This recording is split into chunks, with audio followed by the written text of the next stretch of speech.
I'm going to be speaking about prostate enlargement. Most men will have prostate issues sometime in their life. The ones I see commonly are referred to me because of an elevated PSA, and they're wondering if this is from cancer or just prostate enlargement. The other reason people see me is because they start running to the bathroom a lot. They can't stop when the urine wants to come out. They get up frequently at night to go to the bathroom. They have trouble starting to urinate, which is called hesitancy. They have something called urgency, where you cannot wait. If you don't get to the bathroom in time, you're going to be peeing in your pants. So all these symptoms are indications of prostate trouble. We call it trouble because there's two kinds of prostate problems. One is benign prostatic hypertrophy, what we call BPH. It just means an enlargement of the prostate. The prostate is situated just below the bladder, and the bladder, of course, is connected to the kidneys through a tube called the ureter.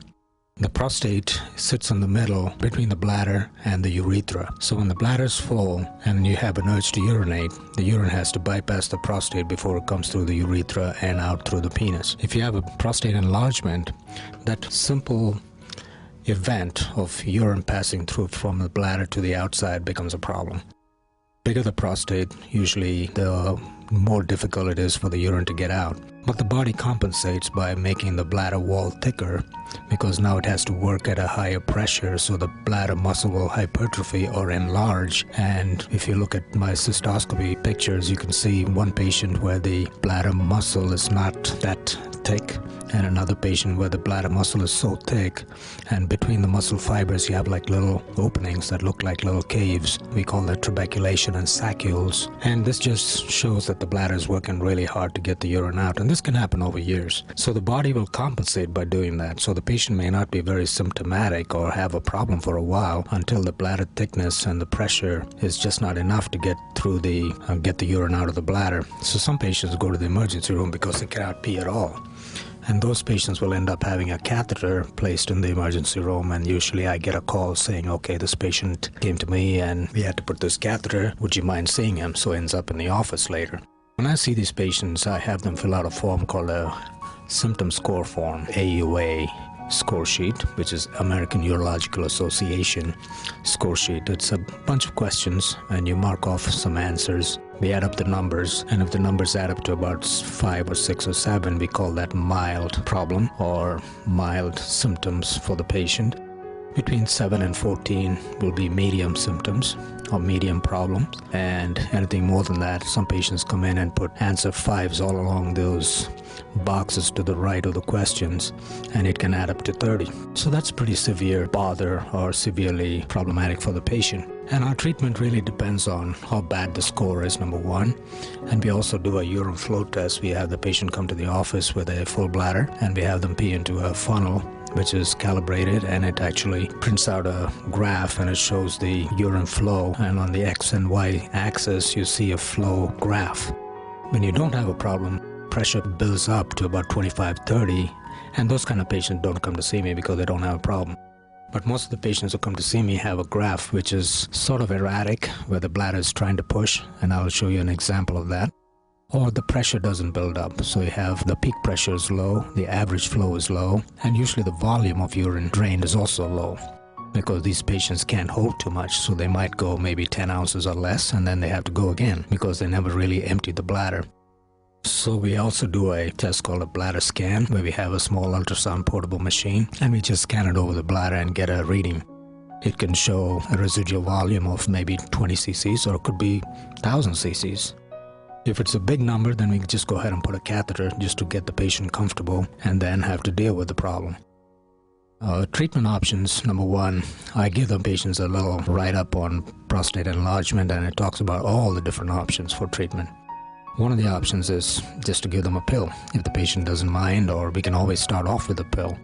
We usually have samples in the office, so we give them something called Flomax, which is quite commonly used around the country. Other pills as well.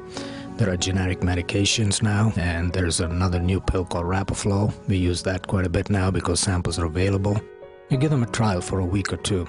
These pills work right at the bladder neck, where the bladder muscles kind of relax, and it opens up the bladder neck and lets the urine flow better. This pill can actually work pretty quickly. In fact, within 2-3 hours, you can see the difference. So if a patient comes to the office and we give him a pill, by the time he goes home, he will notice that he's already urinating better. But usually we give them a week or two worth, and by the time they come back, they tell me if the pill worked or not. If the pill works, chances are the prostate is the problem. If it does not work, it could be that the blockage is a little past the prostate. It could be a stricture where the urethra doesn't have a uniform caliber from the tip of the penis all the way to the prostate. It goes like a tube, and then there's like a kink in the tube.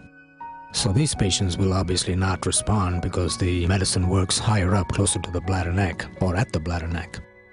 So these patients, I recommend they come in for follow-up with a cystoscopy where we look inside the bladder and identify what the problem is, whether it's in the prostate or the urethra. If the urethra is the problem, then we go ahead and take care of that. It's called a urethrotomy or urethral dilation, where we expand the kink in the urethra, and that can give them relief. And then treatment options also include minimally invasive techniques like heating the prostate, called thermotherapy, meaning heat treatment, which can be done using a radio frequency creating heat or microwave energy coming out through a catheter into the prostate. And these can be done easily in the office with local anesthesia and some pain medications given to the patient before he comes in for the procedure. Procedure takes anywhere from half an hour to an hour total. A lot of these patients can go home without a catheter. These patients, when they come back for a follow-up, say 3 weeks or 4, we again do a AUA score sheet to see if the symptom score has come down. We do a bladder scan to make sure residual volume is lower. We sometimes have them do a urine flow test to see if it's better. And again, I see them in about 3 months and do the same tests, a flow test, bladder scan to see the residual volume. Get them to fill out one of those score sheets to see if the symptom and the bother score is lower. That way we make sure that the patient actually had objective evidence for improvement. Some patients tell me, it really did not do much, and then when they do these scores and check the volumes and the flow rate, we show them, yeah, this is before and this is after, it is better. It takes a good 2 to 3 months for the bladder and the prostate to shrink and the bladder to work better, so be patient. Occasionally, there's always a bunch of patients that will not respond to thermotherapy because of the nature of the prostate and the tissue and the muscle fibers and the other tissues within the prostate itself may not respond to heat like most patients. I would say about 8 out of 10 patients do very well. The other 20% will be given an option to undergo a transurethral resection of the prostate, or TURP, and where we get the patient into the operating room, give him anesthesia, go into the bladder, check it out, make sure there's no stones or strictures or obstruction beyond the prostate. And if there is a problem, take care of that. And then go ahead and resect the prostate, where we make a tunnel through the prostatic urethra and take out the tissue manually by suction irrigation. And you can see that in the video. And following that procedure, we normally leave a catheter for a couple of days, then take the catheter out. And these patients see a pretty rapid return to normal function. As soon as the catheter comes out and some of the swelling goes down, they start urinating with a tremendous flow, which is really quite obvious. And a lot of these patients come back and say, man, I wish I did this a long time ago, because they're always scared of having a procedure done where they think they might end up being impotent or incontinent or get strictures or have other problems. Usually there's no such issue after a well-done prostate resection. So, in short, that is how we treat prostate problems. The other prostate problem we see is prostate cancer, and we created a video for newly diagnosed prostate cancer patients, and you can check that on the website under drrajmd.com, and that's a lot of information for newly diagnosed patients.